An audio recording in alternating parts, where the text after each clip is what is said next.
Bom dia, boa tarde, boa noite, boa madrugada.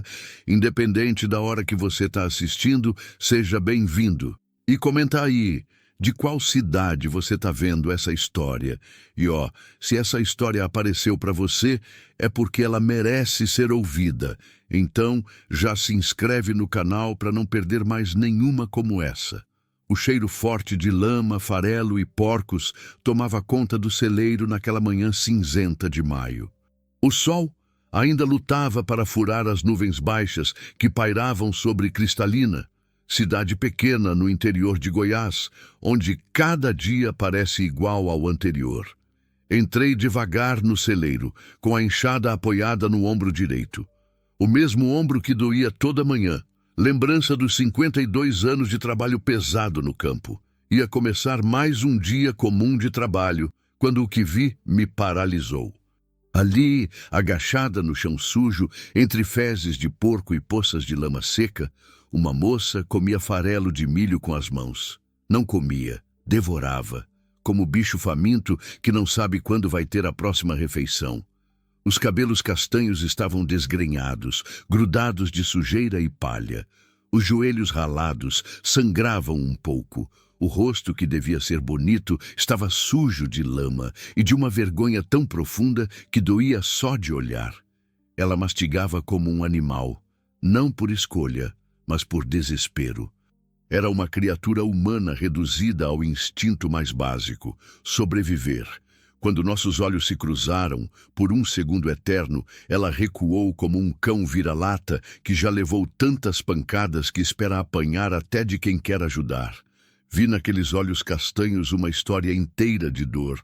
Vi medo, sim, mas também uma dignidade ferida que me cortou o coração como faca cega. Larguei a enxada ali mesmo no chão de terra batida e tirei do bolso da camisa xadrez o pedaço de pão doce que tinha guardado do café da manhã. Moça, você não é porca. Você é flor que caiu no chiqueiro do mundo. Ela olhou para o pão, depois para mim, depois para o pão de novo. As mãos magras e sujas se estenderam devagar, tremendo como folha de eucalipto no vento. Pegou o pão como quem pega algo sagrado, algo que pode desaparecer a qualquer momento. Quando deu a primeira mordida, uma mordida pequena, controlada, de quem aprendeu a racionar até a esperança, seus olhos se encheram de lágrimas. Não eram lágrimas de tristeza apenas. Eram lágrimas de quem ouve uma palavra de bondade depois de muito tempo ouvindo só desprezo. Ela chorou, chorou muito. E então desmaiou ali mesmo, segurando o pedaço de pão contra o peito como se fosse um tesouro. Não sei o que me deu naquele momento. Talvez fosse a memória da Maria, minha esposa, que morreu há 4 anos de uma febre que os médicos de Goiânia não souberam curar. Ela sempre dizia, com aquela voz doce que ainda ecoa na minha cabeça: João, gente com fome não é vagabundo. É gente que precisa de ajuda, e ajudar é obrigação de quem pode. Ou talvez fosse só o instinto de homem que já viu sofrimento demais neste mundo e não aguenta mais ver. Carreguei a menina no colo. Pesava menos que um saco de ração, só osso e pele, leve como um passarinho ferido. Levei até minha casa simples, de 3 cômodos e varanda, onde vivo sozinho desde que a Maria se foi. Deitei-a na cama de casal, que não dividia com ninguém há anos.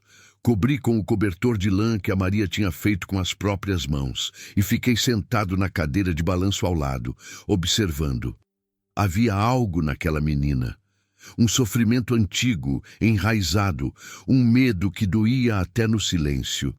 A respiração dela era curta, entrecortada, como quem dormia sempre com um olho aberto esperando o perigo. As mãos pequenas e machucadas apertavam o cobertor como se alguém fosse arrancá-lo a qualquer momento. Mesmo desmaiada, mesmo em segurança, ela não conseguia relaxar completamente. Enquanto a observava, reparei nos detalhes que a sujeira escondia. Era jovem, talvez 17 ou 18 anos. Tinha o rosto miúdo, mas com traços que mostravam que seria uma mulher bonita quando tivesse chance de ser. As unhas estavam roídas até a carne, sinal de nervosismo crônico. No pulso direito havia uma marca roxa e amarelada, uma marca de corda ou algema. Aqui em Cristalina, cidade de 12.000 habitantes, onde todo mundo conhece a vida de todo mundo, aquela menina era um rosto completamente novo. De onde teria vindo? Como chegou até meu celeiro? E mais importante, por que estava comendo junto dos porcos?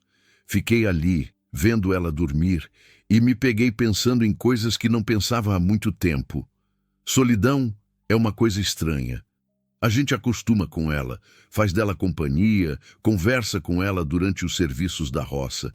Mas quando aparece alguém perto da gente, mesmo alguém desmaiado e calado, percebe o quanto fazia falta uma presença humana.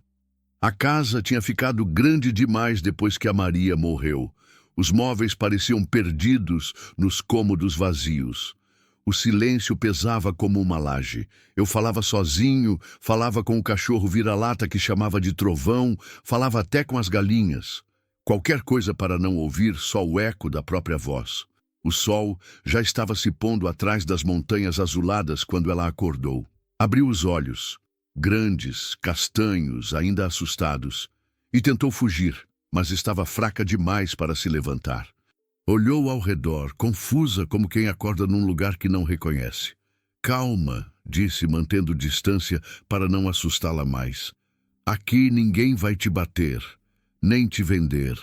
Ela me olhou por um momento longo, estudando meu rosto como quem procura sinais de mentira ou maldade. Deve ter encontrado só cansaço e sinceridade, porque não tentou fugir de novo, mas também não respondeu. Só chorou. Chorou baixinho, como quem ouvia isso pela primeira vez na vida e não sabia se podia acreditar. Trouxe um copo de água fresca do filtro de barro e um prato com bolacha de polvilho que havia feito no domingo. Deixei na mesinha do lado da cama e me afastei de novo.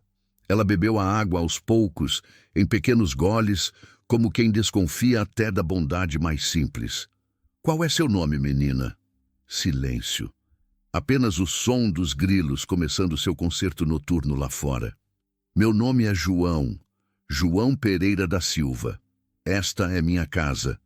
Você está segura aqui. Mais silêncio. Ela comeu uma bolacha devagar, saboreando cada migalha. Você tem família? Alguém que está procurando por você? Os olhos dela se encheram de lágrimas de novo, mas ela não falou. Compreendi que seria preciso tempo. Tempo e paciência. Duas coisas que eu tinha de sobra. Está bem, você não precisa falar agora. Nem amanhã, nem depois de amanhã. Quando se sentir pronta, a gente conversa. Ela assentiu levemente com a cabeça. Tem uma trouxa de roupa da minha esposa no armário.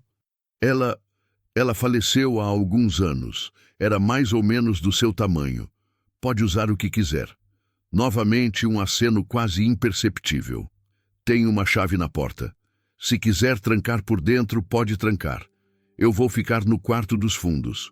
Qualquer coisa que precisar, é só chamar.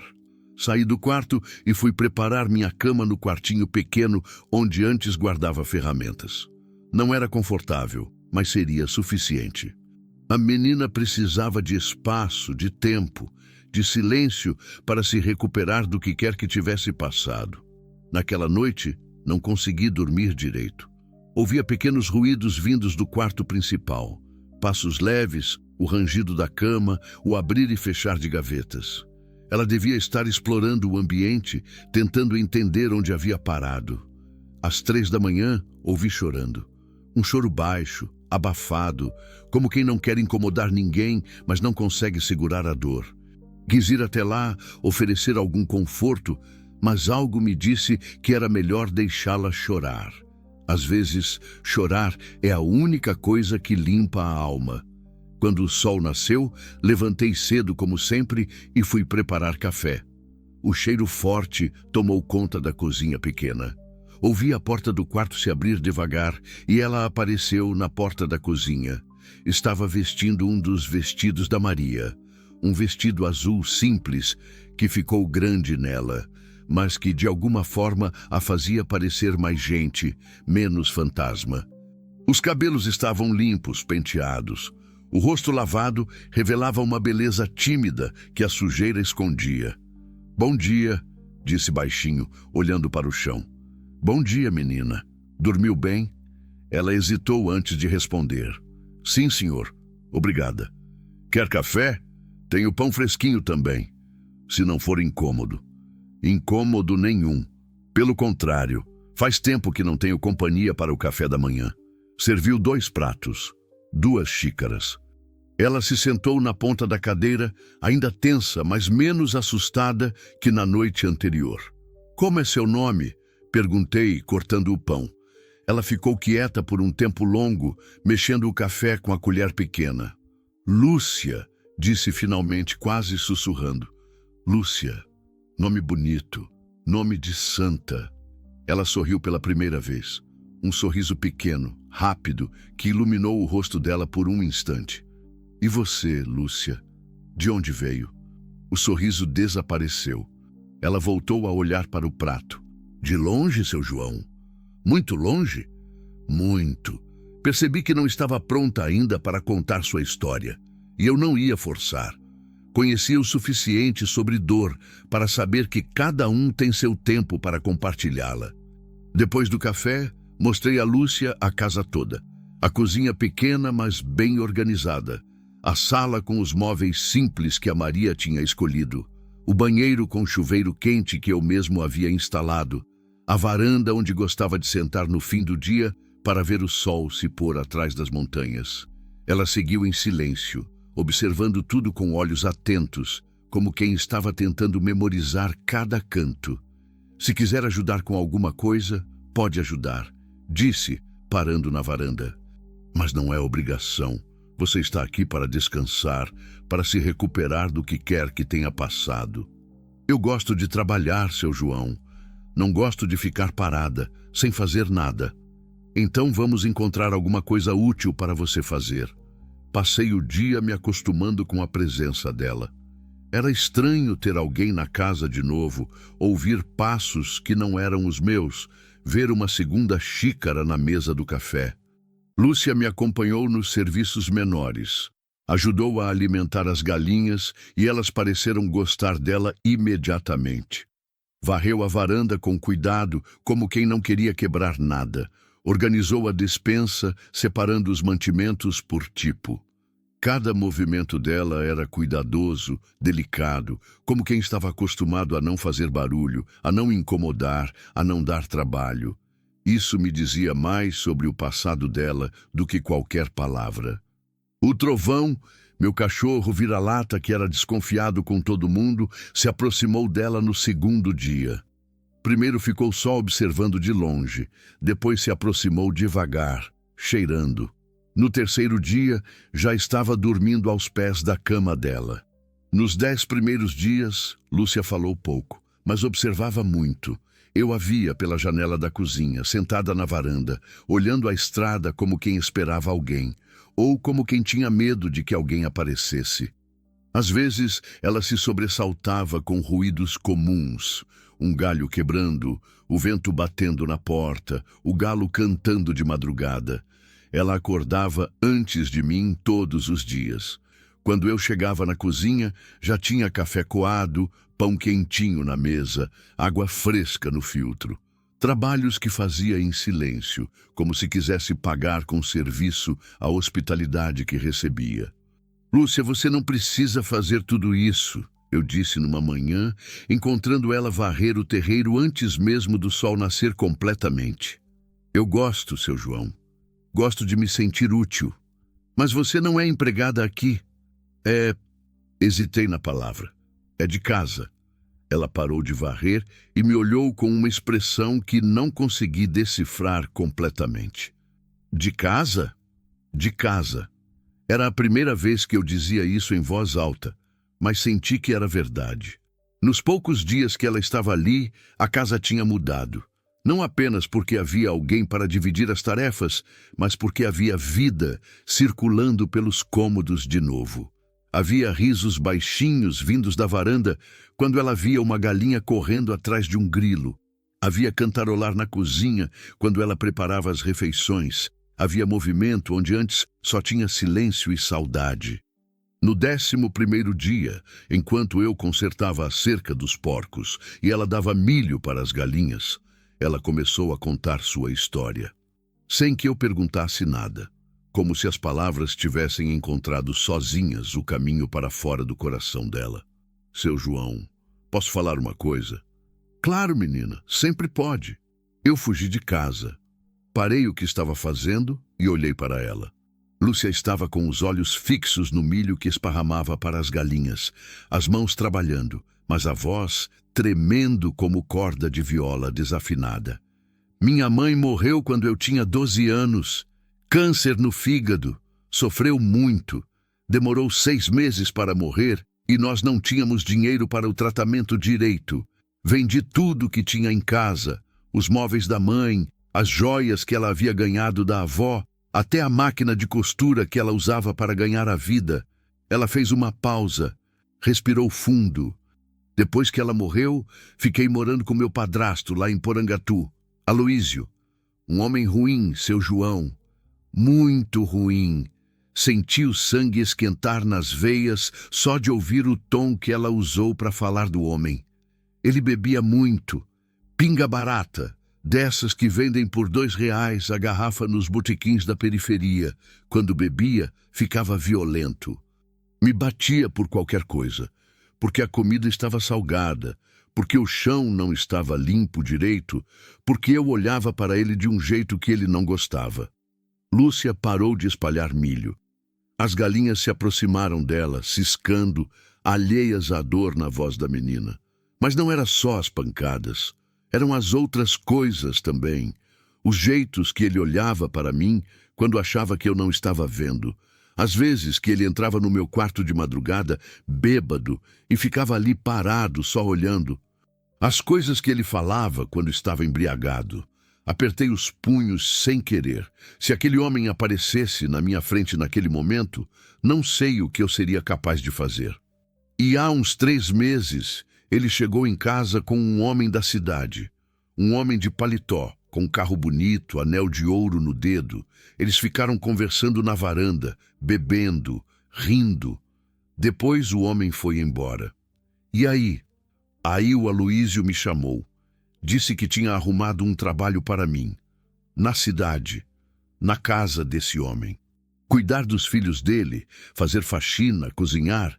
Disse que eu ia ganhar bem, que ia ter casa e comida garantida, que ia ser uma oportunidade boa para uma menina como eu. Lúcia se agachou e começou a fazer carinho numa galinha que se aproximou dela. Mas pelos olhos dele, seu João, pelos olhos dos dois, eu sabia que não era só isso. Sabia que cuidar da casa significava outras coisas, coisas que eu não queria fazer. E o que você fez? Fingi que tinha concordado. Disse que estava animada com o trabalho novo. Disse que queria muito sair de Porangatu, conhecer a cidade. Mas naquela mesma noite, quando ele caiu de bêbado na rede da varanda, eu fugi. Ela levantou e continuou espalhando milho, mas agora as mãos tremiam visivelmente. Levei só a roupa do corpo e os R$ 15 que tinha guardado num pote de maionese embaixo da cama. Saí de casa nas primeiras horas da madrugada, quando ainda estava escuro. Caminhei até a rodovia e comecei a andar na direção sul, só seguindo a estrada. Quanto tempo você andou? 5 dias. 5 dias caminhando de dia, dormindo em qualquer lugar à noite. Embaixo de ponte, em parada de ônibus abandonada, uma vez numa igreja que estava aberta. Comi resto de lixo que encontrava perto dos postos de gasolina. Bebi água de poça quando não tinha outra opção. No 3º dia, os R$ 15 acabaram. Lúcia parou de novo e se virou para me olhar. No 5º dia, cheguei aqui em Cristalina. Estava com tanta fome, tão fraca, tão desesperada, que quando vi seu celeiro, pensei que ia desmaiar ali mesmo. Entrei para me esconder, para descansar um pouco. Vi o farelo dos porcos e comi, porque não aguentava mais. Porque preferia morrer de barriga cheia que morrer de fome. Ela começou a chorar baixinho. Larguei o martelo e me aproximei dela. E foi quando o Senhor apareceu, quando o Senhor me chamou de flor, quando o Senhor me tratou como gente pela primeira vez em muito tempo. Lúcia, olha para mim. Ela levantou os olhos molhados de lágrima. Você não vai mais passar fome, não vai mais dormir na estrada, e ninguém vai te vender como se fosse mercadoria. Enquanto eu viver, essa casa é sua casa também. Mas e se ele vier procurar? E se ele trouxer o tal homem? E se eles me forçarem a voltar? Deixa eles virem. Vou estar esperando. Bis, seu João, eu não quero trazer problema para o senhor. Lúcia, problema é ver uma menina boa como você sendo maltratada por gente ruim. Isso sim é problema. Você estar aqui, segura, comendo direito, dormindo em cama limpa. Isso não é problema. Isso é bênção que Deus me mandou. Ela chorou mais forte agora, não de tristeza, mas de alívio, como quem carregou um peso nas costas por tempo demais e finalmente pode colocá-lo no chão. Obrigada, seu João. Obrigada por tudo. Não tem que agradecer. Você já faz parte da família. Família? Família. Naquela noite, depois da janta de feijão tropeiro e torresmo que ela fez, melhor que qualquer comida que eu havia provado nos últimos anos, ficamos na varanda conversando até mais tarde que o normal. Ela me contou sobre a mãe, Dona Aparecida, uma mulher doce que trabalhava de costureira para sustentar a casa e sonhava em ver a filha estudar, talvez até ir para a universidade em Goiânia. Contou sobre a infância em Porangatu, sobre as amigas da escola, que perdeu o contato depois que a vida ficou difícil, sobre os sonhos que teve que abandonar quando a mãe adoeceu.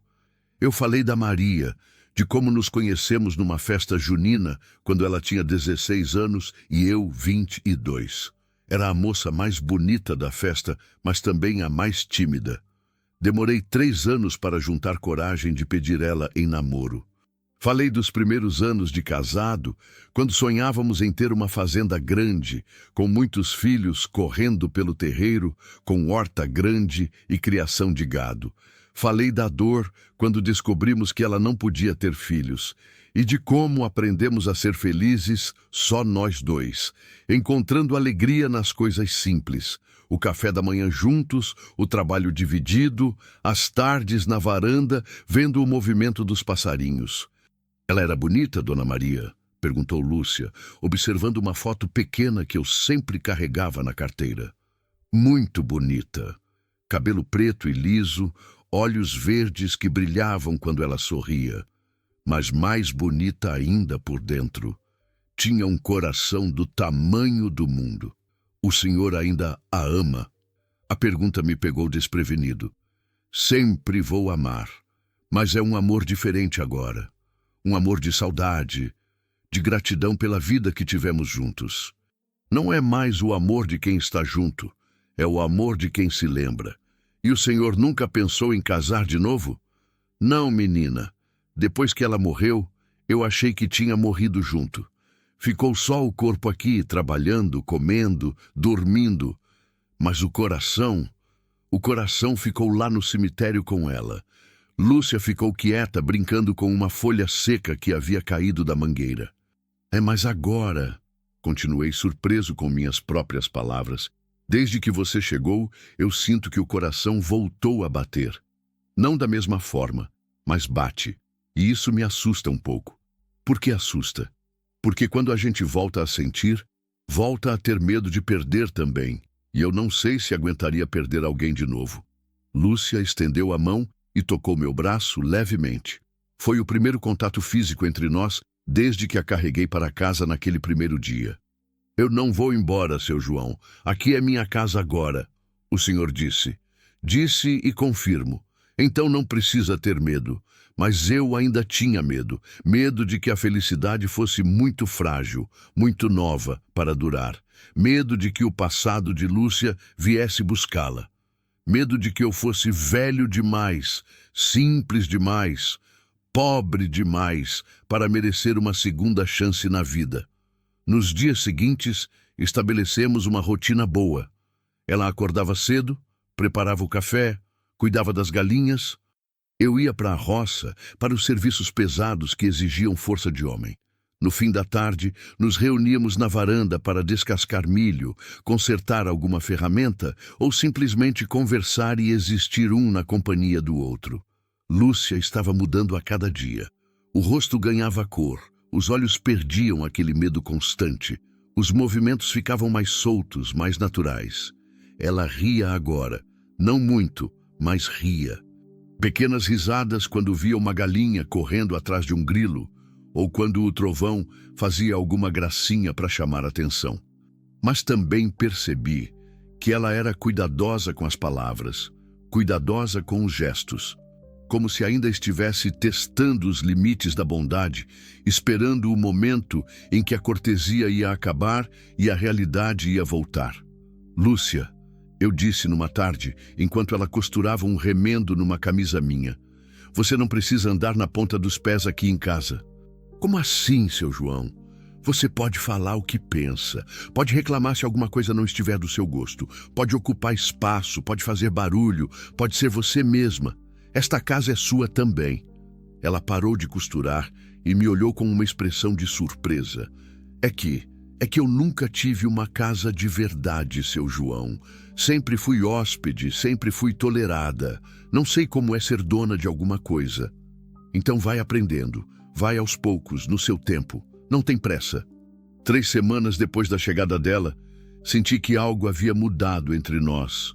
Não conseguia dizer exatamente o que, mas estava no ar, nas palavras não ditas, nos olhares que duravam um pouco mais que o normal, nos pequenos cuidados que tínhamos um com o outro. Uma manhã, encontrei ela na cozinha antes do amanhecer, mexendo uma panela de mingau no fogão a lenha. Estava descalça, com o cabelo solto caindo nos ombros, usando uma camisola simples da Maria. A luz fraca do fogo dançava no rosto dela, e por um momento me pareceu uma pintura de anjo. Bom dia, disse sem se virar. Bom dia. Que cheiro bom é esse? Mingau de fubá com canela. Minha mãe fazia assim nos domingos. Há quanto tempo você não fazia mingau da sua mãe? Desde que ela morreu, não tinha lugar onde fazer, nem ingredientes, nem motivo. Quando ela se virou para me entregar uma tigela fumegante, nossos dedos se tocaram levemente. Foi apenas um segundo, mas senti algo elétrico naquele toque. Pelos olhos dela, percebi que ela também sentiu. Obrigado, disse, mais baixo que pretendia. De nada, seu João. Tomamos o mingau em silêncio, mas era um silêncio diferente dos primeiros dias. Não era mais o silêncio do medo ou da desconfiança. Era um silêncio carregado de algo que ainda não sabíamos nomear, mas que estava crescendo entre nós como planta nova depois da chuva. 1 mês depois, Lúcia já fazia parte da rotina da casa, como se tivesse nascido ali. Acordava antes do galo cantar, fazia café que cheirava a manhã de domingo, cuidava dos bichos como se fossem filhos dela. Tinha um jeito especial com tudo. As galinhas botavam mais ovos desde que ela chegou. A horta que eu vinha negligenciando ficou verde e viçosa. Até o trovão parecia mais jovem, brincando com ela pelo terreiro.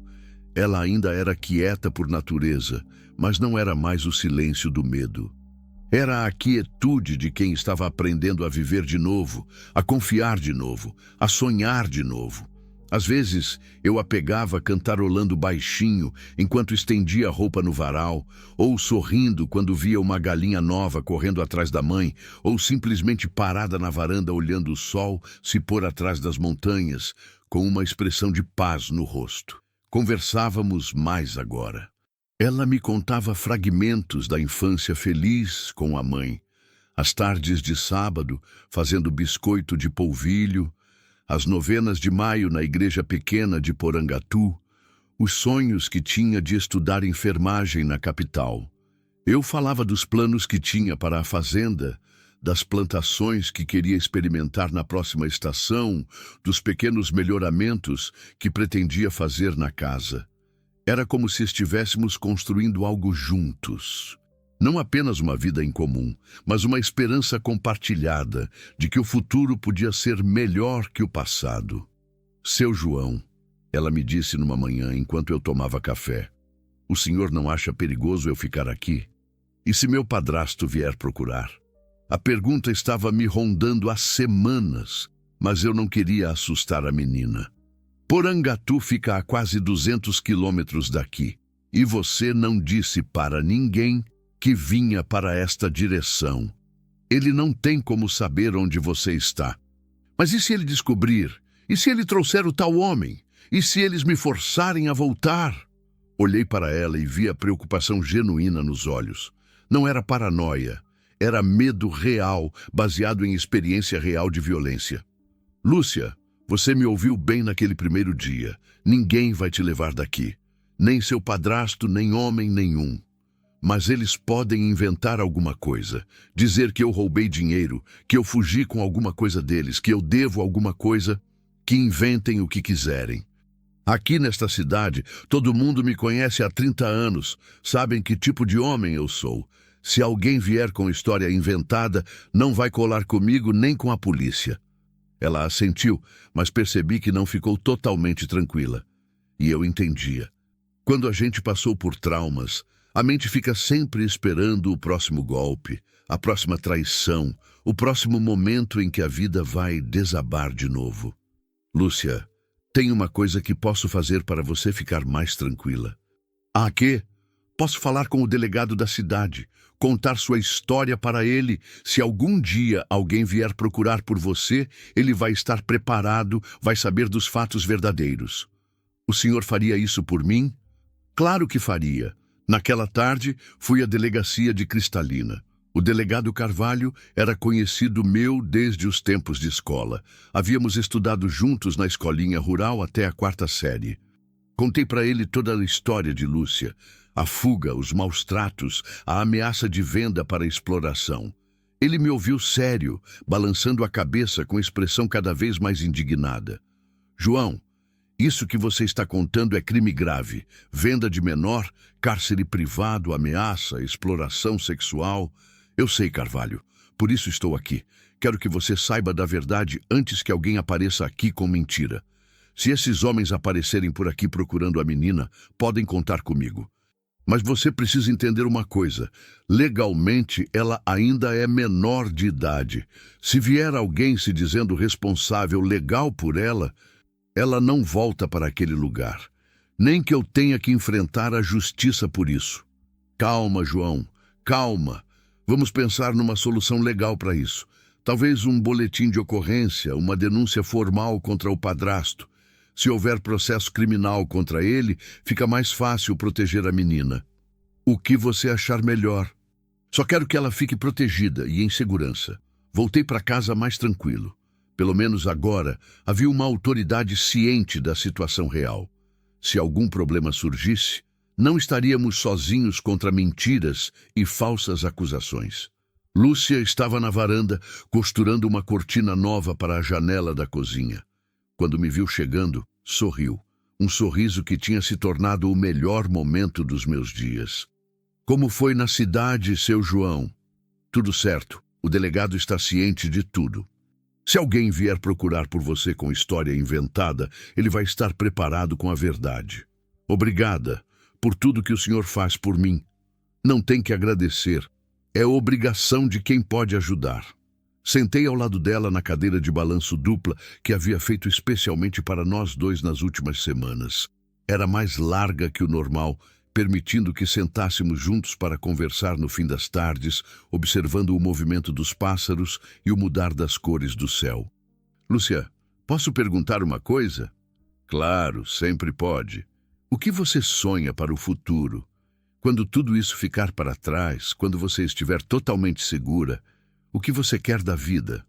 Ela parou de costurar e ficou pensativa, olhando para as montanhas azuladas no horizonte.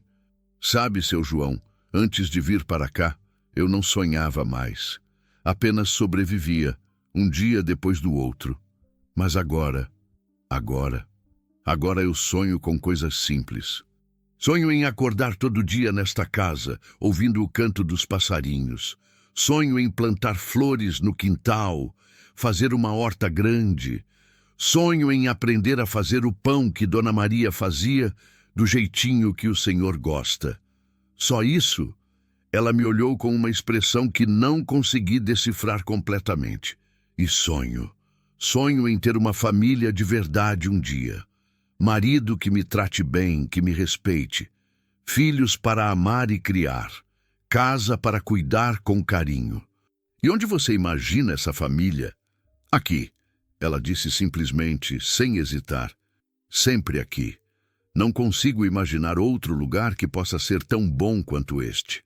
Ficamos em silêncio por um momento, o peso das palavras pairando entre nós, como nuvem de verão carregada de chuva. Lúcia, você tem certeza do que está dizendo? Tenho. O Senhor me perguntou o que eu sonho. É isso que eu sonho. Uma vida simples, mas cheia de amor verdadeiro. Mesmo eu sendo muito mais velho que você, idade não faz diferença quando o coração bate na mesma sintonia. E o meu coração, ele bate certo quando estou perto do Senhor. E como você sabe que bate certo? Ela largou a costura e se virou para me olhar diretamente. Porque pela primeira vez na vida, eu não tenho medo. Porque pela primeira vez, eu me sinto em casa de verdade. Naquele momento, tive certeza de que algo havia mudado definitivamente entre nós.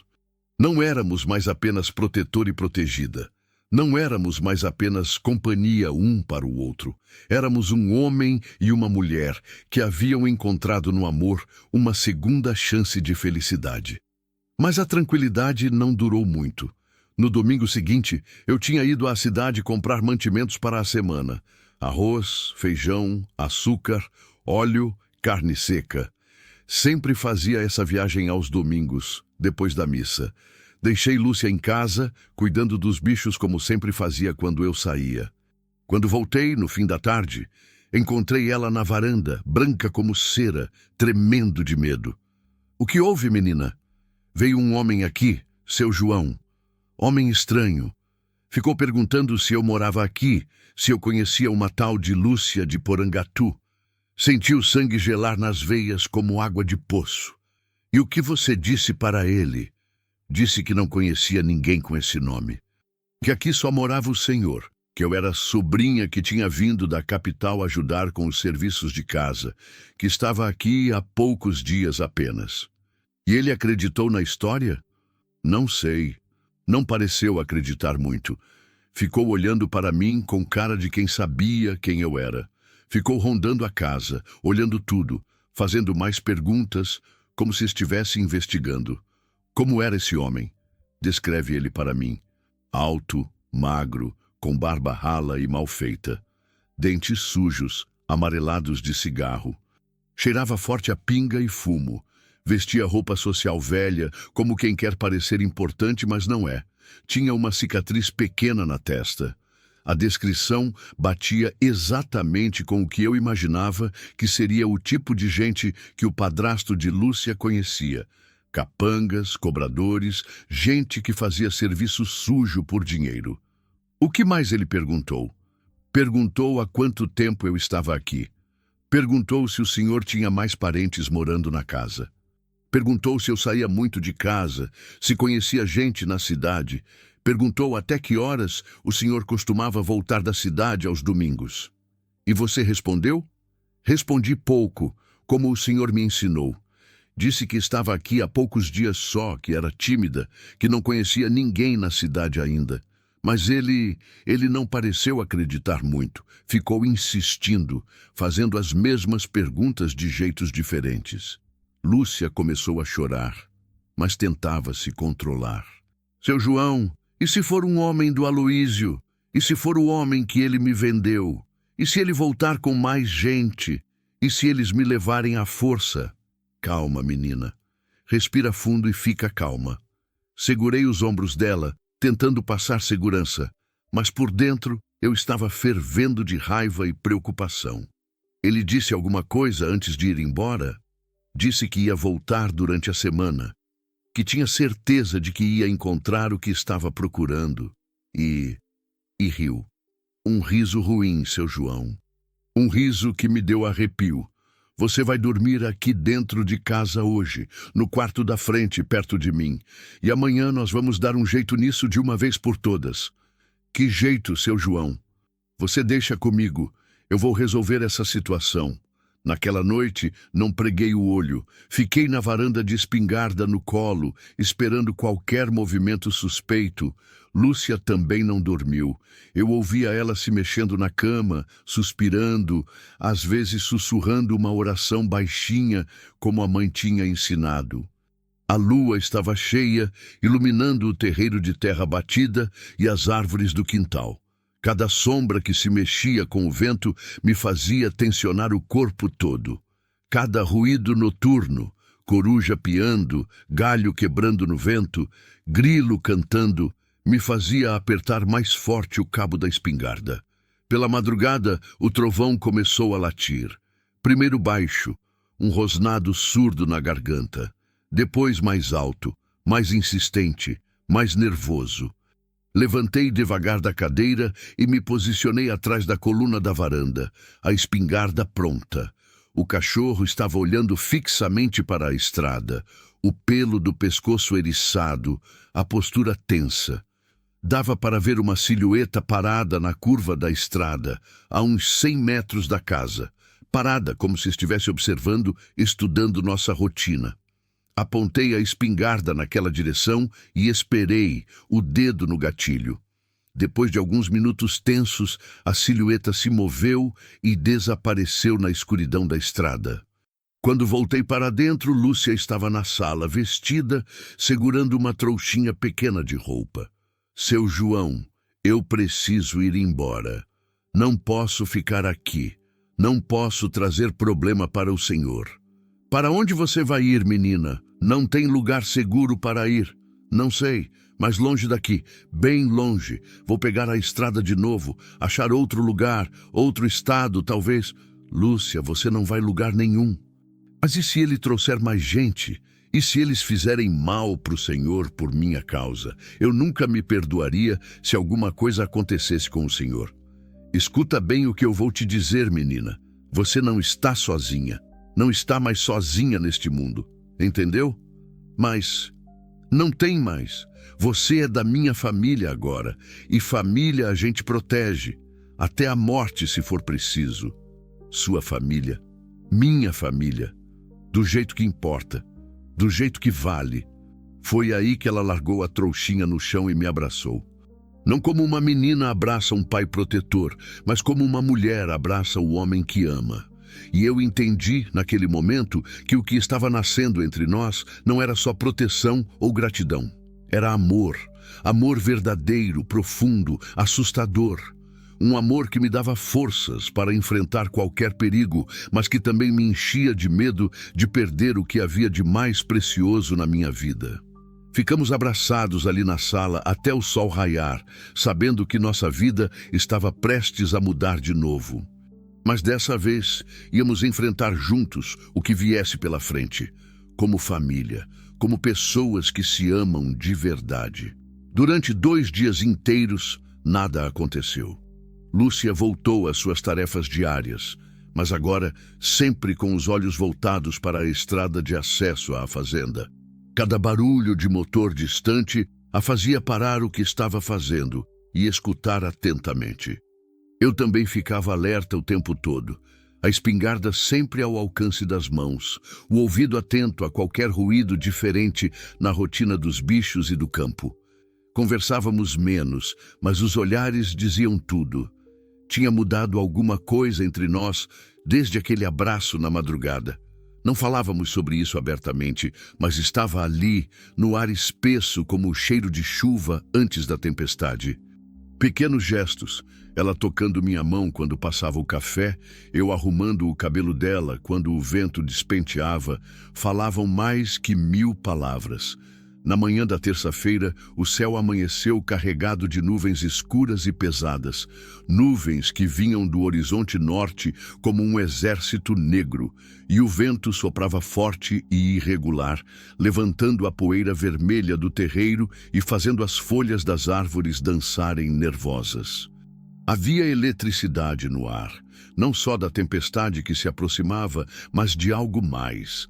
Uma tensão que fazia os bichos ficarem inquietos. As galinhas se escondiam embaixo da casa e não queriam sair nem para comer.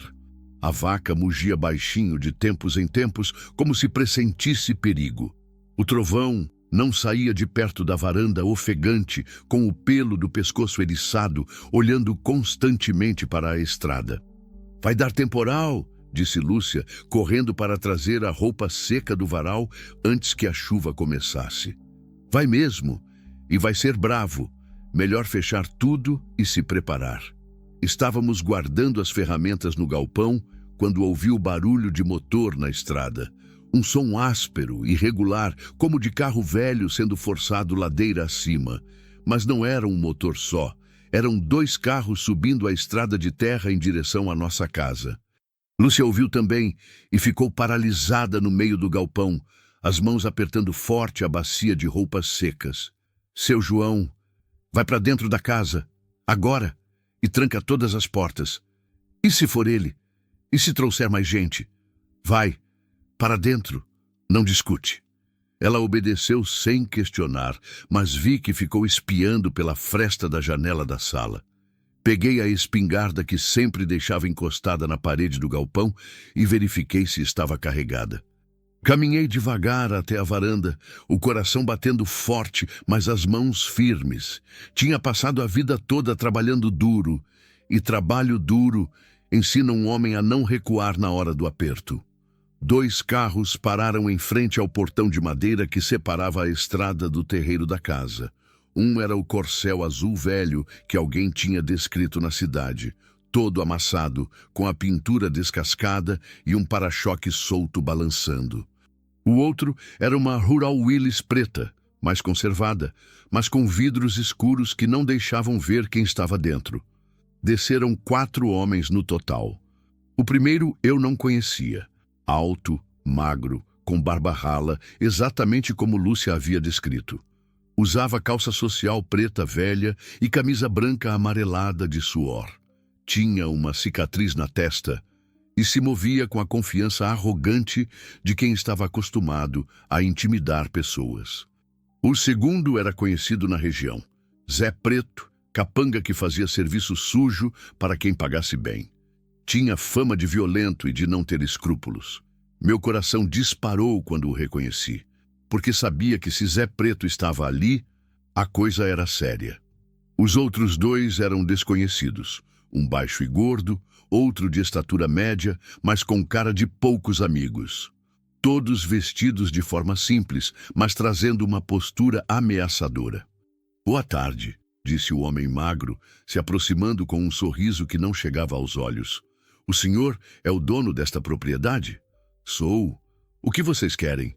"Estamos procurando uma menina. Fugiu de casa lá em Porangatu. Recebemos informação de que ela está aqui." "Não tem menina nenhuma aqui." O homem continuou sorrindo, mas o sorriso ficou mais frio e calculista. "Tem certeza absoluta? Porque nossa informação é muito específica e nossa fonte é confiável." Senti o suor frio descendo pelas costas. Se a informação era específica, significava que alguém tinha visto Lúcia na cidade. Ou pior, alguém tinha sido pago para dar informação. Informação errada. Aqui só moro eu, sozinho desde que minha esposa morreu. Zé Preto deu um passo para frente, a mão direita se movendo nervosa perto da cintura, onde certamente carregava uma arma. "Seu João, com todo respeito ao senhor, mas a gente precisa dar uma olhadinha na casa. Só para ter certeza absoluta e encerrar essa história de uma vez. Ninguém vai olhar nada. Aqui é minha propriedade privada." "Olha, velho", disse o homem magro, perdendo a paciência e mostrando o verdadeiro caráter.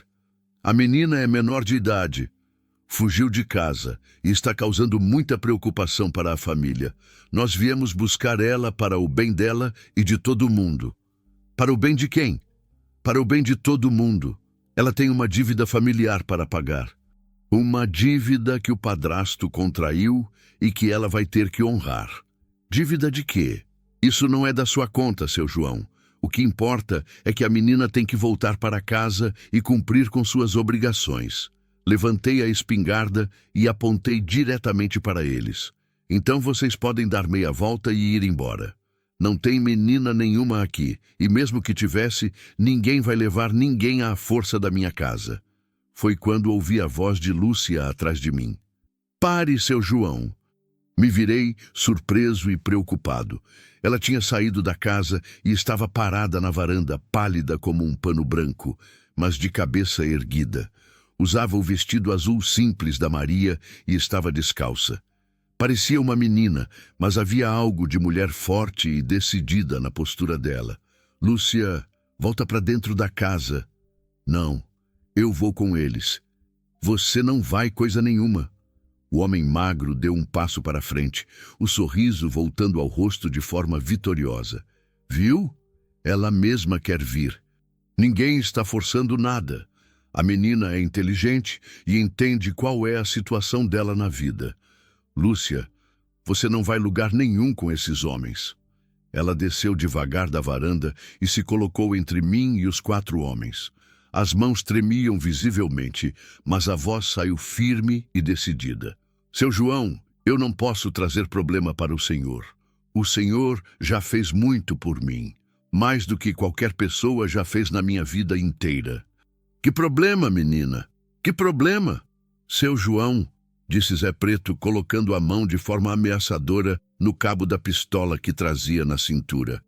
Não dificulte as coisas para ninguém. A menina já decidiu por conta própria. É melhor para todo mundo. Ela não decidiu porra nenhuma. Ela está com medo. Medo desses desgraçados que tratam gente como mercadoria. Lúcia se virou para mim, com os olhos cheios de lágrimas que ela lutava para não deixar cair. Eu preciso ir, seu João. Se eu não for, eles vão voltar, vão trazer mais gente, vão fazer mal para o senhor.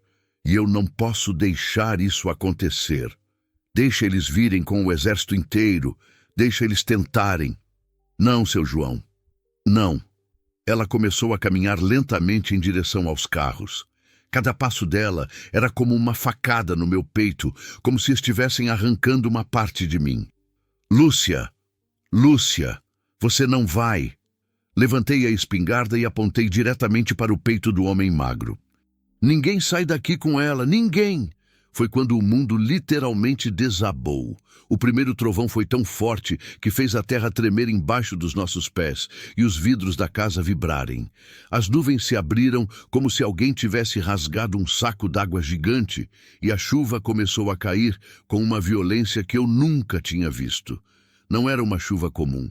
Era uma cortina d'água que, em segundos, transformou o terreiro em lama escorregadia e tornou impossível enxergar a 5 metros de distância. O barulho era ensurdecedor, como se 1000 tambores estivessem tocando ao mesmo tempo. No meio da confusão da chuva súbita e da escuridão que se fez, Lúcia correu. Não para os carros como eu temia. Correu de volta para dentro da casa, aproveitando que os homens estavam temporariamente cegos pela chuva torrencial. Zé Preto tentou ir atrás dela, mas eu barrei o caminho com a espingarda apontada diretamente para o peito dele. Não entra na minha casa. Seu João, sai da frente. Não faz besteira. Não entra, eu disse. Esta é minha casa. O homem magro gritou por cima do barulho ensurdecedor da chuva e dos trovões. Isso não vai ficar assim, velho. Nós vamos voltar. E na próxima vez, não vai ser só nós 4. Você não sabe com quem está mexendo.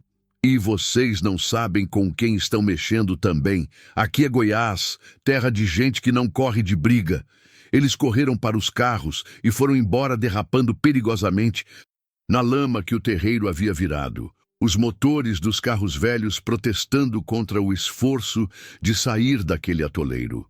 Ficou só o barulho ensurdecedor da chuva torrencial, dos trovões que sacudiam a casa e dos meus próprios batimentos cardíacos martelando no ouvido. Fiquei parado na chuva por alguns minutos, tremendo, não de frio, mas de raiva pura e medo do que poderia ter acontecido.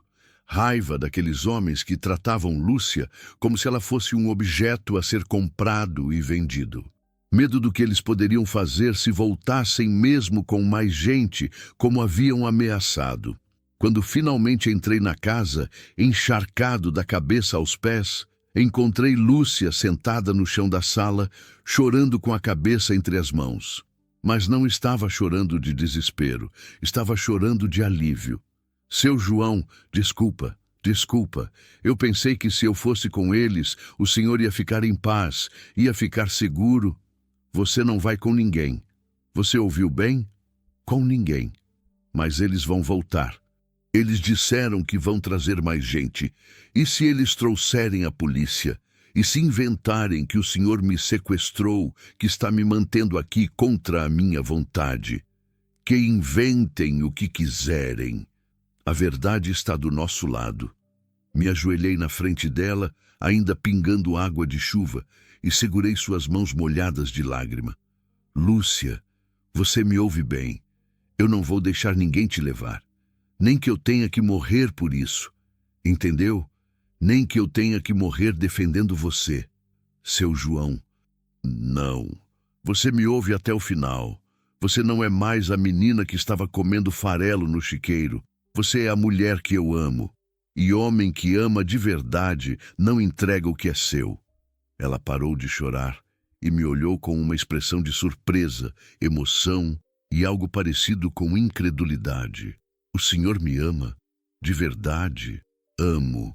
Amo como nunca pensei que fosse amar de novo na vida.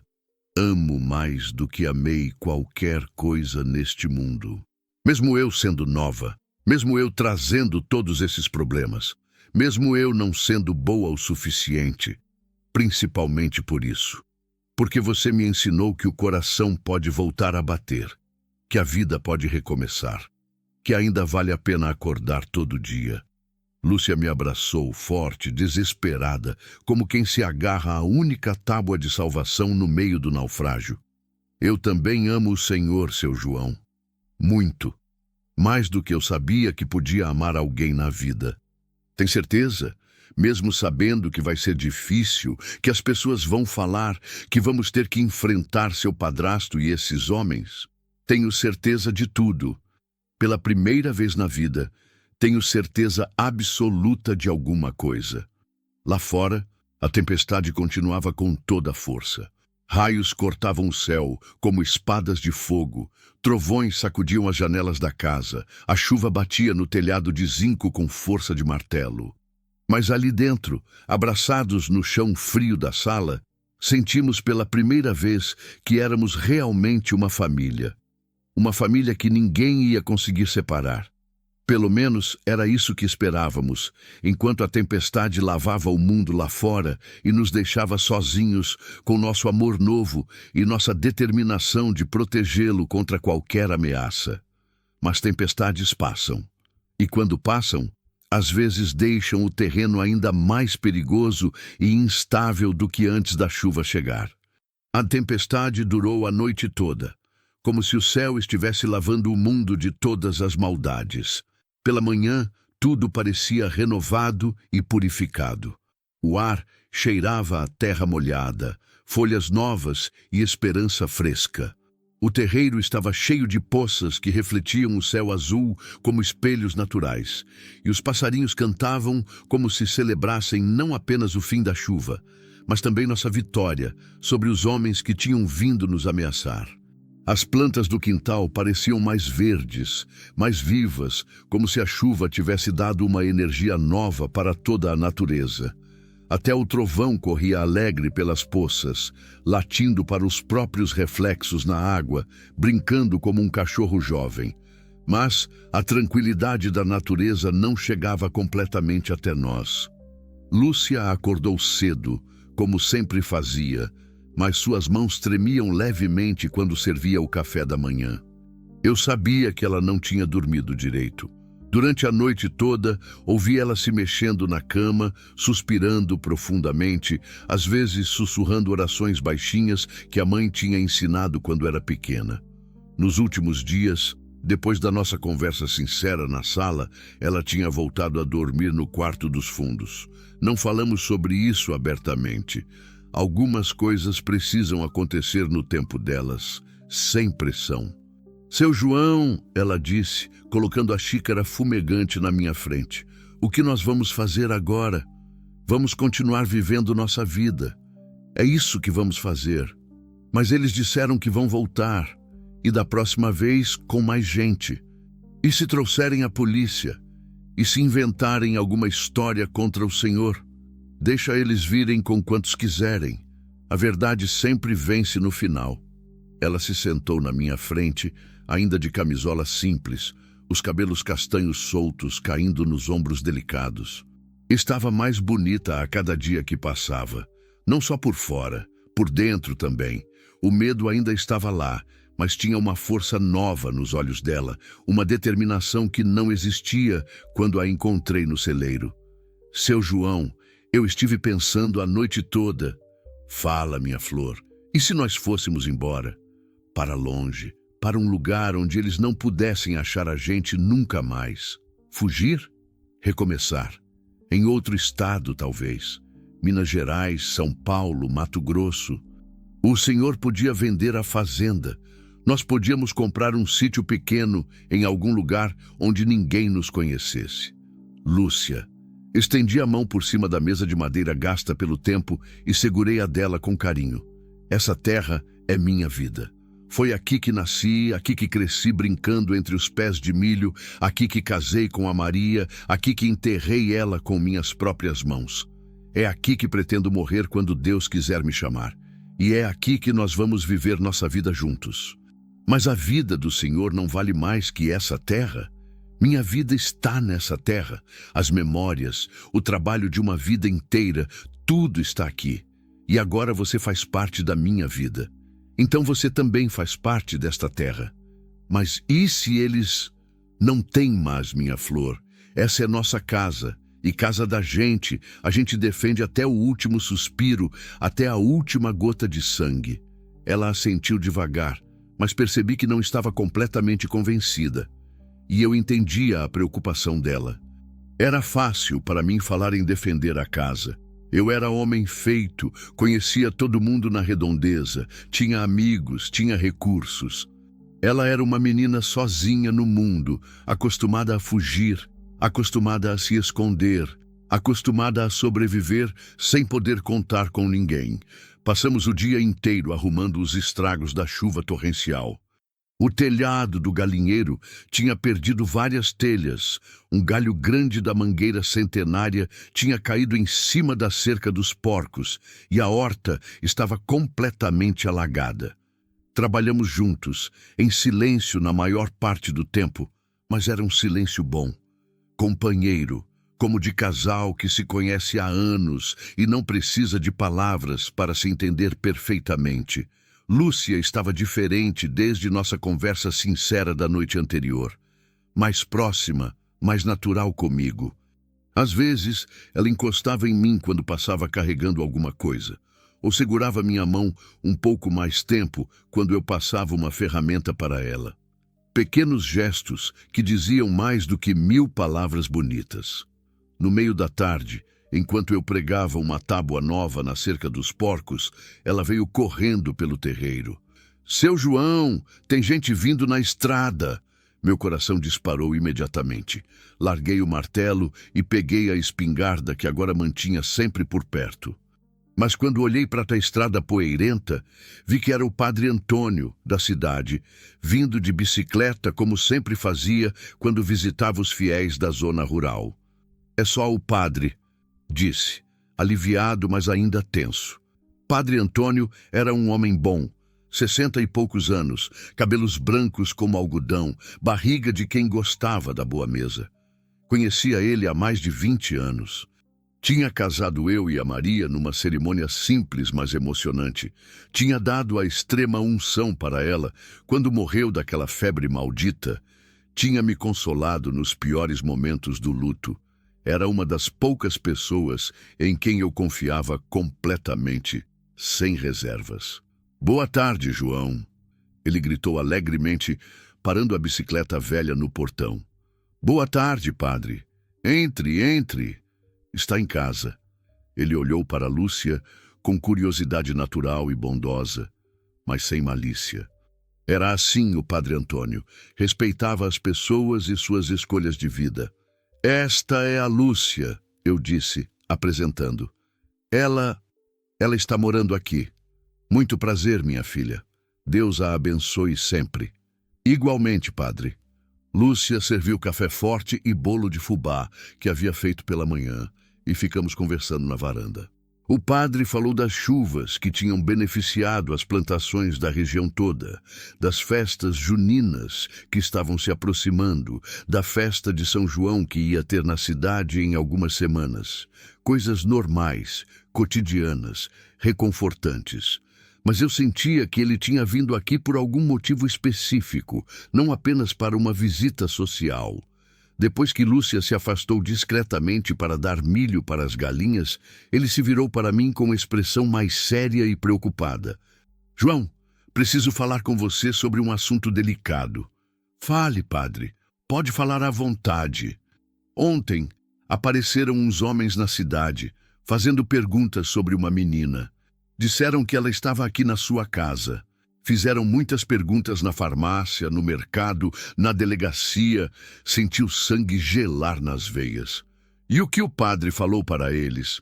Não falei nada. Não era da minha conta. E, além disso, não gostei da cara deles. Mas eles falaram com outras pessoas na cidade. E agora tem gente comentando. Comentando o quê? Que você está morando com uma menina nova, que ela é menor de idade, que, bem... Você sabe como as pessoas são, sempre prontas para julgar sem conhecer os fatos. Que julguem à vontade. Eu sei da minha verdade e da minha consciência. Padre Antônio suspirou profundamente. João, você sabe que eu não julgo ninguém. Conheço você há 20 anos. Sei que tipo de homem você é. Sei do seu caráter. Mas essas pessoas, esses homens que estavam perguntando... Eles não pareciam gente boa, pareciam perigosos. Não são mesmo gente boa. Contei para ele a história toda, desde o início. Como encontrei Lúcia no celeiro, comendo farelo entre os porcos. O que ela tinha passado com o padrasto em Porangatu, como os homens tinham aparecido ontem, ameaçando levar ela embora à força. O padre me ouviu sem interromper uma única vez, balançando a cabeça com expressão cada vez mais indignada e preocupada. Meu Deus do céu! Ele disse quando terminei de contar. Pobre menina, que sofrimento terrível! Padre, o que eu faço? Eles falaram que vão voltar com mais gente, e eu não posso deixar eles levarem ela. Quantos anos ela tem exatamente? 17 anos. Ainda é menor de idade. Legalmente, se aparecer alguém se dizendo responsável legal por ela... Padre, ela foi vendida, como se fosse gado. Isso não pode ser legal em lugar nenhum do mundo. Claro que não é legal. É crime grave. Mas provar isso na justiça é outra história completamente diferente. Padre Antônio ficou quieto por um momento longo, olhando para Lúcia, que brincava carinhosamente com as galinhas no terreiro. João, tem uma coisa que vocês podem fazer, ele disse finalmente, baixando a voz para não ser ouvido. O quê? Casar.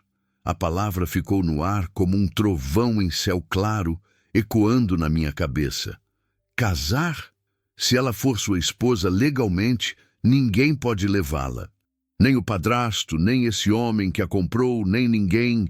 Mulher casada tem seus direitos protegidos pela lei brasileira. Mas ela tem só 17 anos, padre. Com autorização dos pais ou responsáveis, pode casar aos 16. E se não tiver responsável legal, ou se houver situação comprovada de risco para a menor, bem, em casos especiais, um juiz pode autorizar o casamento. E como conseguir essa autorização? Eu conheço bem o Dr. Sebastião, juiz de direito da comarca. É homem de bem, cristão de verdade, pai de família. Se eu explicar a situação real para ele, se vocês fizerem um pedido formal com toda a documentação, o senhor acha que ele autorizaria? Acho que sim. Principalmente se houver uma denúncia formal contra o padrasto, venda de menor, ameaça, cárcere privado, tentativa de exploração sexual, tudo isso é crime grave no Código Penal. Lúcia voltou nesse momento, com uma cesta cheia de ovos frescos que as galinhas tinham botado. Desculpem a demora, as galinhas estavam meio ariscas depois da chuva de ontem. Ela parou ao ver nossas expressões sérias e preocupadas. Aconteceu alguma coisa? Olhei para o padre e depois para ela. Lúcia, senta aqui. O padre Antônio teve uma ideia. Para resolver nosso problema de uma vez por todas.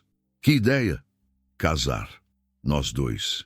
Casar de verdade, com papel passado, tudo legal e documentado. Lúcia ficou completamente paralisada. A cesta de ovos quase escorregou das mãos dela.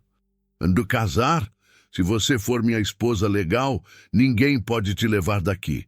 Nem seu padrasto, nem esse homem que ele te vendeu, nem a polícia, nem ninguém. Mas o senhor quer casar comigo mesmo? De verdade? Ou é só para me proteger?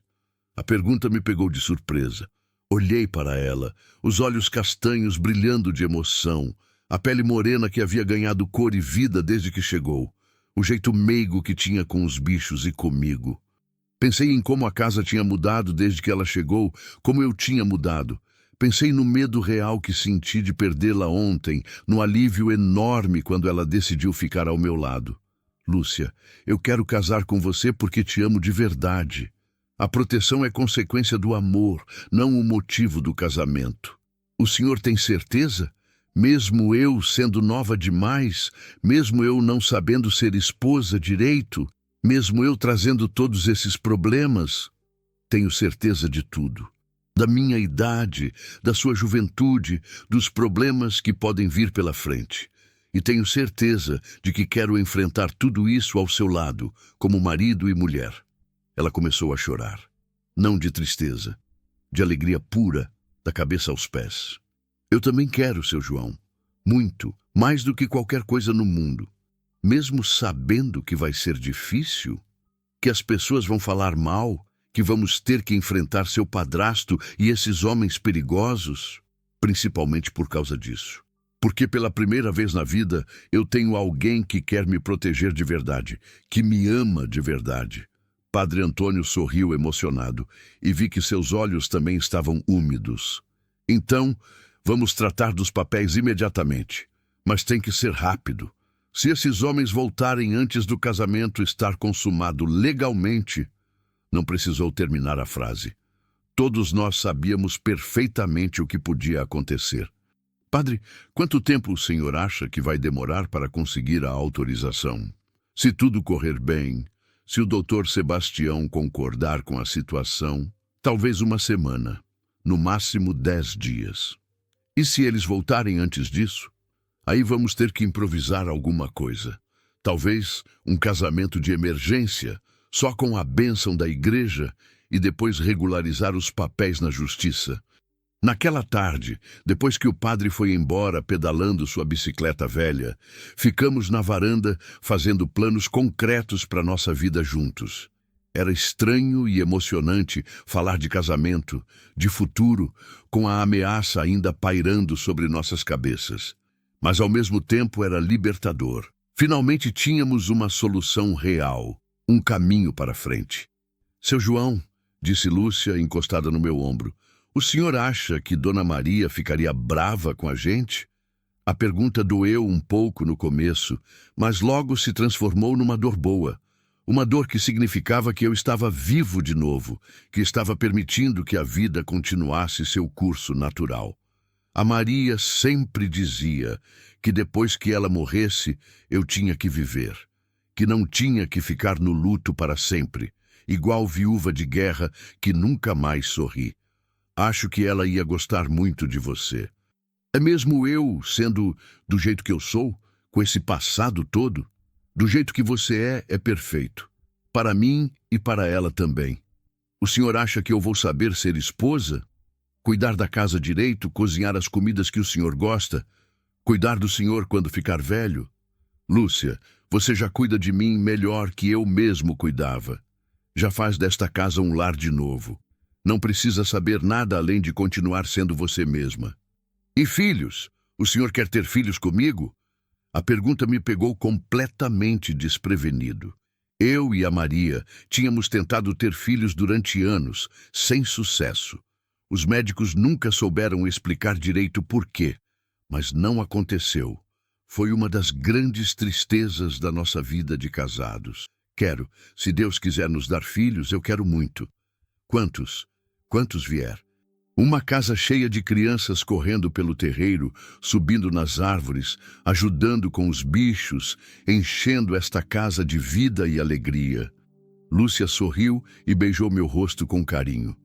Então, eu vou rezar todo dia para Deus nos dar muitos filhos saudáveis.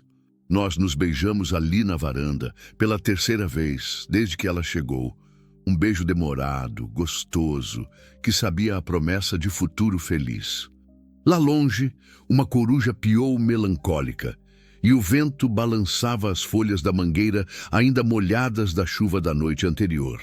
Durante os 3 dias seguintes, Padre Antônio trabalhou incansavelmente para conseguir a autorização judicial. Visitou o Dr. Sebastião várias vezes, explicou detalhadamente a situação, apresentou todos os documentos que conseguimos reunir. Enquanto isso, nós preparávamos a casa para o casamento simples que planejávamos. Lúcia costurou um vestido branco numa seda simples que compramos na cidade com o dinheiro que eu tinha guardado. Não era luxuoso, mas era bonito, feito com carinho e esperança genuína. Eu mandei reformar meu terno preto, o mesmo que tinha usado no casamento com a Maria. Estava guardado no armário há 4 anos, cheirando a naftalina e solidão. Na quinta-feira, Padre Antônio voltou com a notícia que esperávamos ansiosamente.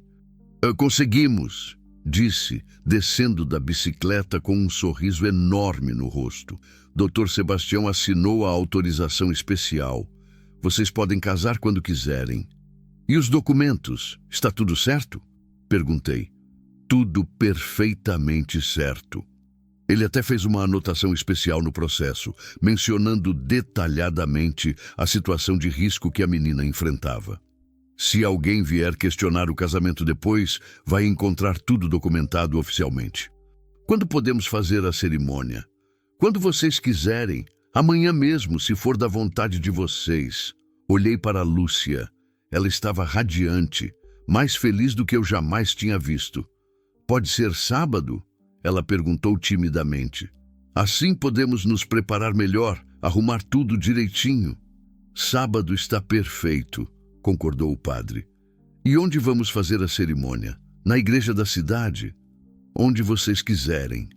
Na igreja, aqui em casa. Debaixo da mangueira do quintal.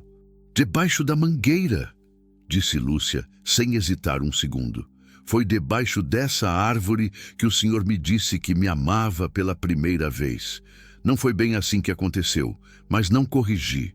O importante era que ela quisesse, que estivesse completamente feliz com a escolha.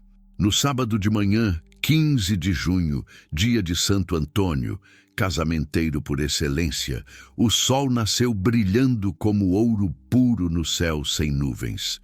Não havia uma única nuvem no céu azul, e o ar estava fresco e perfumado com o cheiro das flores que desabrocharam depois da chuva. Os passarinhos cantavam como se soubessem que era um dia especial, um dia de alegria e esperança. Lúcia acordou cedo e foi se arrumar no quarto. Eu me barbeei com todo cuidado, vesti o terno reformado, penteei o cabelo com brilhantina. Quando me olhei no espelho pequeno do banheiro, vi um homem diferente. Mais jovem, mais vivo, mais feliz. O amor tinha tirado anos dos meus ombros e colocado luz nos meus olhos. Padre Antônio chegou às 3 da tarde, vestindo sua batina mais bonita de cerimônia. Trouxe 2 anéis simples de ouro que havia comprado na cidade com dinheiro do próprio bolso. Sua contribuição pessoal para nossa felicidade. Onde está a noiva? Perguntou sorrindo. Se arrumando. Já deve estar quase pronta. Como se tivesse ouvido nossa conversa, Lúcia apareceu na varanda da casa. Eu esqueci completamente de respirar por um momento. O vestido branco simples que ela havia costurado ficava perfeito no corpo dela. Os cabelos estavam presos num coque baixo e elegante, com algumas flores amarelas do quintal enfeitando delicadamente. Não usava maquiagem, apenas o brilho natural da felicidade iluminando o rosto. Meu Deus! Sussurrou o padre emocionado. Que noiva linda! Ela desceu da varanda devagar, como uma princesa descendo uma escadaria de palácio. Eu estendi o braço para ela e caminhamos juntos até debaixo da mangueira centenária, onde o padre havia improvisado um pequeno altar, com uma toalha branca bordada e um crucifixo de madeira. A cerimônia foi simples, mas profundamente emocionante. Não havia convidados. Apenas nós três, o trovão sentado respeitosamente aos nossos pés e as galinhas ciscando no terreiro como se nada especial estivesse acontecendo. Quando o padre Antônio perguntou se eu aceitava Lúcia como esposa, minha voz saiu forte e clara. Aceito, para todo o sempre. Quando perguntou se ela me aceitava como marido, ela respondeu com os olhos brilhando de lágrimas de alegria. Aceito, com todo o meu coração e toda a minha alma. Trocamos os anéis com as mãos tremendo de emoção pura. Quando o padre disse solenemente, podem se beijar, eu beijei minha esposa pela primeira vez. Não mais uma menina perdida que eu havia encontrado no chiqueiro. Uma mulher, minha companheira para toda a vida que Deus nos desse. Pelo poder que me confere a Santa Igreja Católica e as leis da nossa pátria, eu os declaro marido e mulher. Que Deus os abençoe e os proteja para sempre. Não teve festa com música alta, não teve convidados aplaudindo, não teve banquete luxuoso, mas teve amor verdadeiro. E amor verdadeiro vale mais que 1000 festas falsas e vazias. Naquela noite, Lúcia foi dormir no quarto principal pela primeira vez como minha esposa legalmente constituída. Eu deitei ao lado dela, nervoso como adolescente no primeiro encontro, mas feliz como não era há anos. Obrigada, ela sussurrou no escuro. Por quê? Por me fazer sentir digna de ser amada, por me dar um nome, uma família, um lugar no mundo. Você sempre foi digna, só precisava de alguém que enxergasse isso. Agora somos uma família de verdade. Agora somos uma família de verdade. 5 dias depois, numa manhã ensolarada de terça-feira, nosso amor e nossa felicidade seriam testados mais uma vez. Mas dessa vez, enfrentaríamos tudo como marido e mulher. Unidos não apenas pelo coração, mas também pela lei e pela proteção divina. E isso faria toda a diferença do mundo. Foram as 2 semanas mais felizes da minha vida desde que a Maria morreu. Lúcia agora era minha esposa de verdade. No papel assinado pelo juiz, abençoada pela igreja e selada no coração. Ela havia mudado completamente desde o casamento. Sorria mais, cantava enquanto trabalhava nos afazeres da casa. Fazia planos concretos para plantar flores coloridas no quintal. Falava do futuro como se tivesse certeza absoluta de que ele seria bom e próspero. Nos arrumamos perfeitamente na rotina de recém-casados. Ela acordava antes de mim e preparava café que cheirava a carinho e manhã de domingo. Eu trabalhava na roça durante o dia. Ela cuidava da casa e dos bichos com amor genuíno. No fim da tarde, nos reuníamos na varanda para conversar sobre o dia, fazer planos para as próximas semanas, ou simplesmente existir um na companhia do outro em silêncio companheiro. À noite, deitados na cama que antes era só minha e agora era verdadeiramente nossa, ela me contava mais histórias da infância feliz com a mãe, sonhos que teve, e abandonou durante os anos difíceis, esperanças que estavam renascendo como flores depois da seca. Eu falava dos planos ambiciosos para a fazenda, das plantas que queria experimentar na próxima estação, da vida boa e próspera que construiríamos juntos, com trabalho e dedicação. Ah, seu João, ela disse uma noite, a cabeça encostada carinhosamente no meu peito. O senhor acha que um dia nós vamos ter filhos? Você quer ter filhos comigo? Muito. Quero uma menina igualzinha ao Senhor, com esses olhos bons e esse coração generoso. E eu quero um menino com esse coração bom que você tem, com essa força que você mostrou para sobreviver a tudo.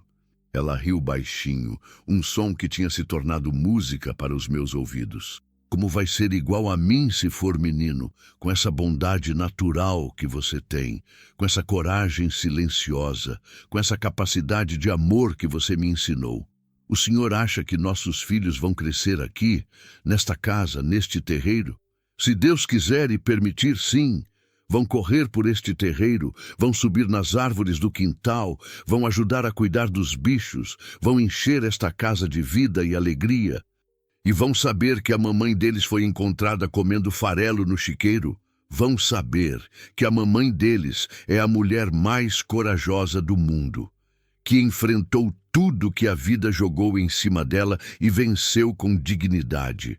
Era assim que vivíamos agora, fazendo planos concretos, sonhando acordados, sendo genuinamente felizes de uma forma simples, mas profunda.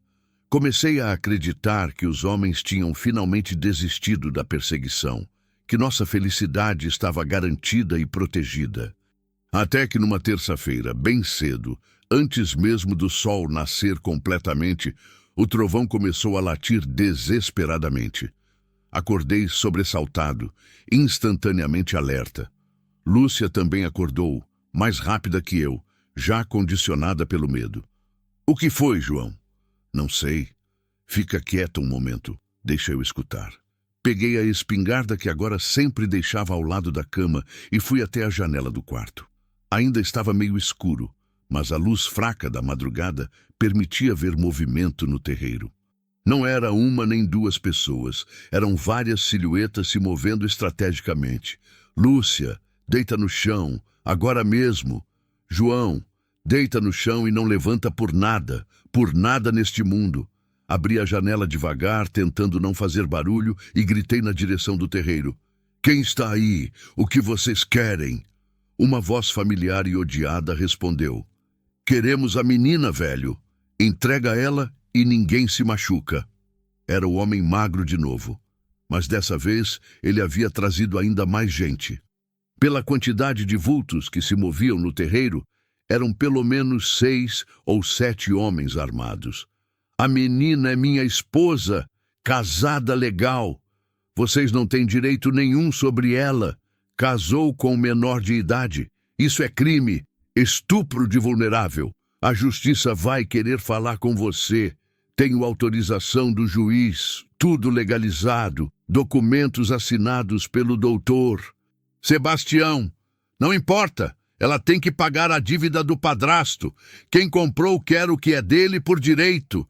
Senti a raiva subir como fogo incontrolável na garganta. Gente não se vende. Isso aqui não é tempo de escravidão. Sai da frente, velho. Última chance. Se não entregar ela por bem, nós vamos buscar por mal. Foi quando ouvi o barulho inconfundível de vidro quebrando na cozinha. Eles tinham entrado pelos fundos da casa enquanto conversavam comigo pela frente. Uma estratégia bem planejada. Lúcia, corre para o banheiro. Tranca a porta. Ela se levantou e correu descalça pelo corredor escuro. Eu saí do quarto com a espingarda firme na mão e vi 2 homens na sala, mexendo nos móveis como se procurassem alguma coisa ou alguém. Para aí, ou eu atiro. Um deles, um homem baixo e gordo que eu não conhecia, ameaçou avançar na minha direção. Atirei para o alto. O barulho foi ensurdecedor na casa pequena. Eles recuaram, mas não fugiram. Próximo tiro não vai ser pro alto, vai ser no peito. Calma, velho, calma. Nós só queremos conversar com a menina. Conversa nada. Vocês invadiram minha casa. Isso é violação de domicílio. Foi quando Lúcia gritou desesperadamente do banheiro. João! João! Me ajuda! Por favor! Meu sangue gelou completamente. Corri para o banheiro. A porta estava trancada, mas ouvi claramente barulho de luta física dentro. Lúcia!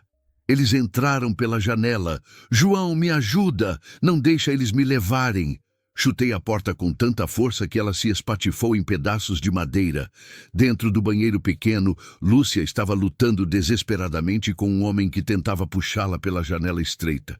Ele tinha uma das mãos suja na boca dela para impedir que gritasse, a outra puxando violentamente o braço dela.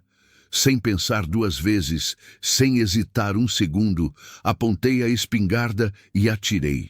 O homem gritou de dor e soltou Lúcia imediatamente. O tiro pegou no ombro esquerdo dele. Não foi tiro para matar, mas foi suficiente. Ele caiu para fora da janela gemendo e xingando. Seu João. Lúcia se jogou nos meus braços, tremendo como folha no vendaval. Você está machucada? Ele te fez algum mal? Não, não. Só assustada.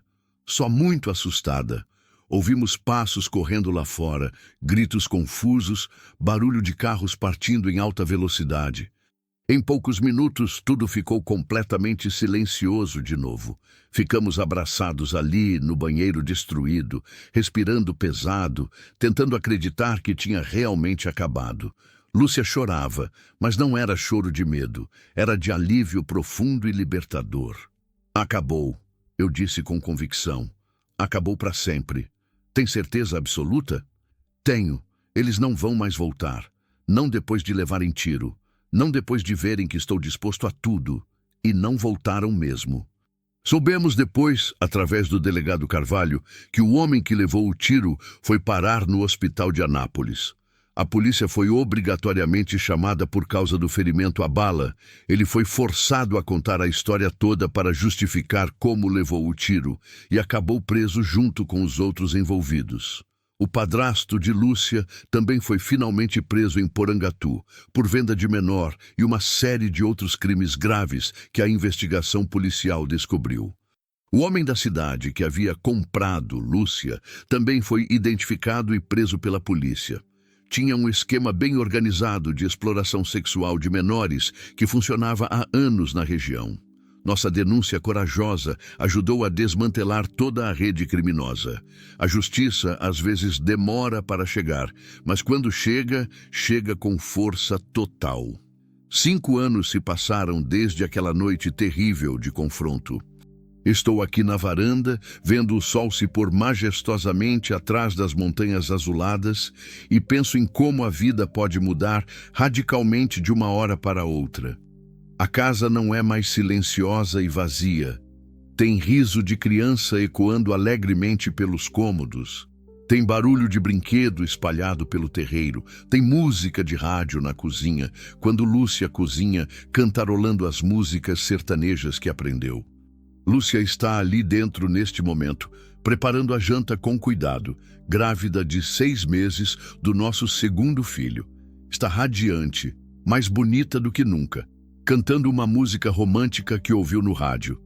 O primeiro filho, o João Pedro, está aqui do meu lado, brincando concentrado com um caminhãozinho de madeira que eu mesmo fiz para ele com carinho. Tem 3 anos completos, os olhos grandes e expressivos da mãe e a teimosia determinada do pai. Papai, conta a história da mamãe de novo. Ele pede, como sempre faz antes da hora do jantar. Que história, meu filho? A história de quando a mamãe apareceu aqui perdida. Pego ele no colo e olho para a estrada de terra vermelha. A mesma por onde ela chegou há 6 anos, perdida e desesperada, comendo farelo no chiqueiro.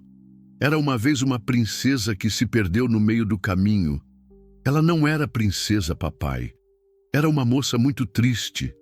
Era sim uma princesa. Só não sabia ainda que era.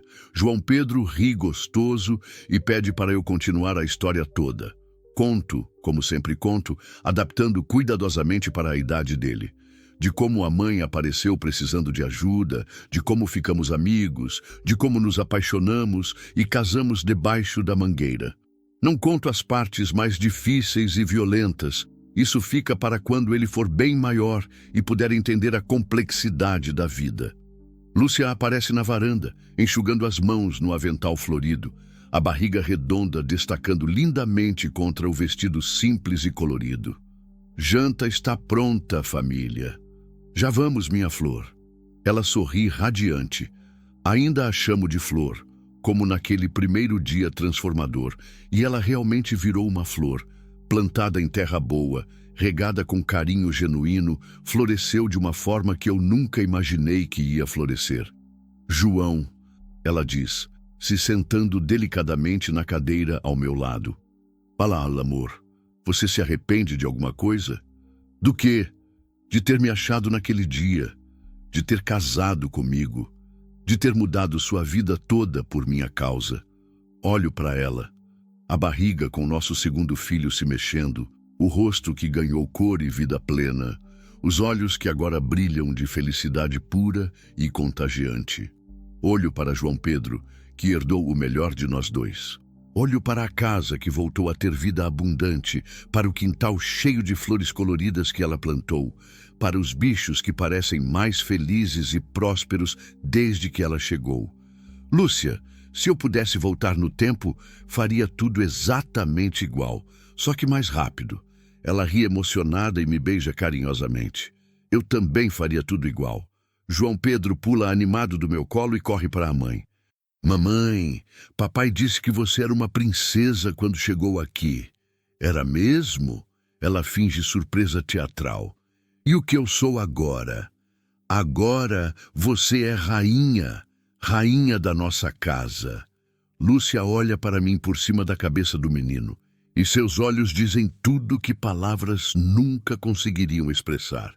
Mais tarde, depois da janta de feijão tropeiro e linguiça que ela fez com perfeição, depois de colocar João Pedro para dormir com uma história inventada de cowboys e princesas, ficamos na varanda como sempre fazemos todas as noites. Lúcia faz tricô azul para o bebê que vai nascer. Eu leio o jornal da cidade. O Trovão, já velhinho de 10 anos, dorme tranquilamente aos nossos pés. Uma nova geração de galinhas cisca pacificamente no terreiro. João, ela diz sem levantar os olhos do tricô delicado. Obrigada. Por quê? Por ter me visto como gente naquele dia. Por ter me chamado de flor. Por ter me dado uma família, uma casa, uma vida digna. Largo o jornal e olho para ela com todo o amor que sinto. Lúcia, quem tem que agradecer sou eu. Você que me ensinou que o coração, quando está quebrado, pode ser consertado sim. Pode voltar a amar, pode voltar a sonhar, pode voltar a acreditar no futuro. Ela para de tricotar e me olha diretamente. A gente se salvou, não foi? A gente se salvou mutuamente. E agora vamos salvar nossos filhos também. Vamos dar para eles o que nós não tivemos, uma família de verdade. Uma casa cheia de amor genuíno, a certeza de que são queridos e protegidos. Vamos fazer isso todos os dias das nossas vidas. Naquela noite, deitado na cama ao lado da minha esposa amada, escutando ela respirar mansinho e o bebê se mexer suavemente na barriga dela, penso em como o destino é uma coisa misteriosa e imprevisível. Se eu não tivesse ido ao celeiro naquela manhã, se ela não tivesse fugido de casa, se não tivesse chovido naquela tarde salvadora, se o padre Antônio não tivesse aparecido na hora exata, tantos seis que poderiam ter mudado tudo completamente, mas não mudaram. E aqui estamos nós, 2 corações que estavam quebrados e se encontraram no meio do caminho mais improvável. 2 pedaços de vida que viraram uma vida inteira, completa, com filhos, com futuro brilhante, com esperança renovada. Às vezes eu olho para o celeiro onde encontrei Lúcia e lembro da menina que estava lá, comendo farelo no chão sujo entre os porcos. E penso que os milagres verdadeiros não acontecem sempre onde a gente espera. Às vezes, eles acontecem no meio da lama, no meio da dor mais profunda, no meio do desespero mais completo. Às vezes, quando tudo parece perdido para sempre, quando a gente acha que não há mais saída possível, aparece alguém que estende a mão e diz: você não é porca, você é flor. E a vida toda muda de direção. A vida toda fica bonita de novo. A vida toda vale a pena ser vivida com intensidade. Na semana passada, João Pedro perguntou inocentemente por que a mamãe sempre chora quando papai conta a história de como eles se conheceram. Lúcia secou as lágrimas com delicadeza e explicou: Filho, às vezes a gente chora de felicidade pura. Porque antes de conhecer seu papai, mamãe estava muito triste, muito sozinha no mundo. E ele me ensinou que toda pessoa merece ser amada de verdade. E agora a mamãe não fica mais triste nunca? Nunca mais. Porque agora eu tenho vocês dois e logo vou ter mais um bebê. E esta casa cheia de amor verdadeiro. Ontem, domingo depois da missa, encontramos Padre Antônio na praça da cidade. Ele abençoou carinhosamente a barriga de Lúcia e brincou longamente com João Pedro. Antes de ir embora, me puxou discretamente de lado. João, você sabe que foi instrumento de Deus naquela manhã, não sabe? Como assim, padre? Deus colocou você no lugar certo, na hora certa, para salvar aquela menina. E ela te salvou também. Acha mesmo? Tenho certeza absoluta. Vocês são prova viva de que Deus escreve certo por linhas tortas.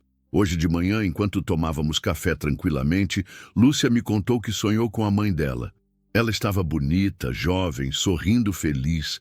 Disse que estava muito orgulhosa de mim, que tinha encontrado meu lugar verdadeiro no mundo. E o que mais ela disse no sonho? Disse que você é um homem bom de verdade. Que ela pode descansar em paz eterna, sabendo que estou sendo cuidada e amada. Sonho muito bonito. Foi lindo mesmo. E sabe o que mais? No sonho, ela estava segurando uma menina pequena no colo. Acho que é nossa filha que vai nascer. Bem, pode ser. Se for menina, posso dar o nome dela? O nome da minha mãe? Claro que pode. Como era o nome dela? Esperança. Esperança. O nome mais bonito e significativo do mundo para a filha que está por vir. Epílogo. 10 anos depois, o terreiro está cheio de crianças correndo alegremente atrás das galinhas. João Pedro, agora com 13 anos, ensina pacientemente os irmãos menores a plantar milho na horta.